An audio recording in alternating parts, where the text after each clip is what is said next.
Assalomu alaykum qadrli yurtdoshlar. Navbatdagi Haytik va savdo darvozamizni Toshkent viloyati Nazarbek tumaniga olib kelaverdik. Darvozamiz 2 qavatli, 1.8 lisladan yasalgan qalin. Sharnelarga ham e'tibor berasizlar. Katta pachanakli zo'rlardan qo'yilgan.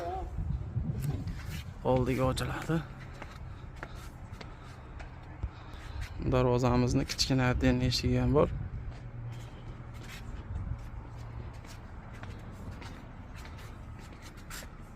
Orqa tomonni